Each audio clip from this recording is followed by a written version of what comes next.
आप सभी को जय श्री कृष्णा, राधे राधे, जय माता दी। आप सब कैसे हैं? आशा करती हूँ आप सब अच्छे होंगे। हमारे चैनल में आप सभी का स्वागत है।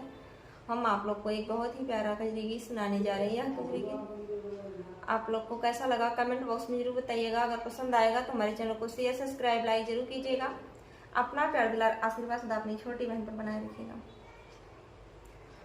गौरा पूजे चलली बाबा भोलेनाथ के, बेलवा के पात से ना। गौरा पूजे चलली बाबा भोलेनाथ के, बेलवा के पात से ना।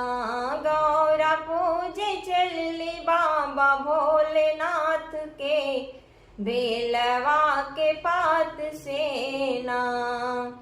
कई के 16 हो सिंगार, ओढ़ के चोनर गोटेदार। कई के 16 हो सिंगार, ओढ़ के चोनर गोटेदार। बिंदिया चमके लगौरा के माथ पे, बेलवा के पात से ना। बिंदिया चमके लगौरा के माथ पे, बेलवा के पात से ना।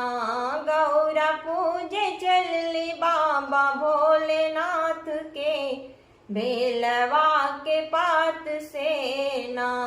गौरा पूजे चलली बाबा भोलेनाथ के, बेलवा के पात से ना।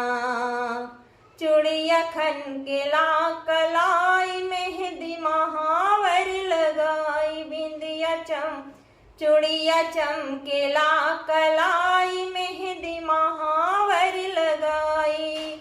रुन झुन बाजे पयलिया गौरा जी के पाँव में, बेलवा की पात से ना। गौरा पूजे चलली बाबा भोलेनाथ के, बेलवा के पात से ना। गौरा पूजे चलली बाबा भोलेनाथ के, बेलवा के पात से ना। सूतल भोला के जगह में जब गौरा मंदिर में आवे। सूतल भोला के जगह में जब गौरा मंदिर में आवे। भोला के धोवेली चरनिया अपना हाथ से, बेलवा के पात से ना।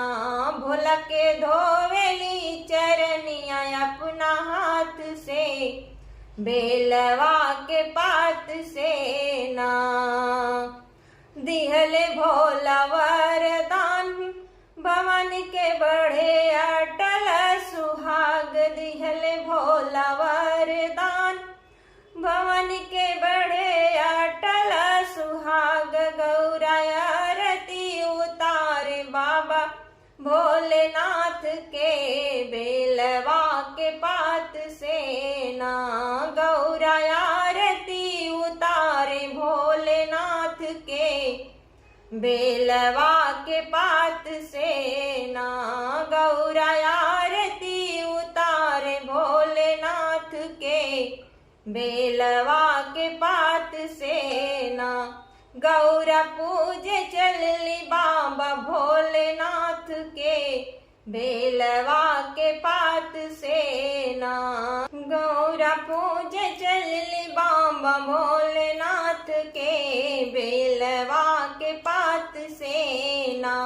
गौरा पूजे चलली बाबा भोलेनाथ के, बेलवा के पात से ना।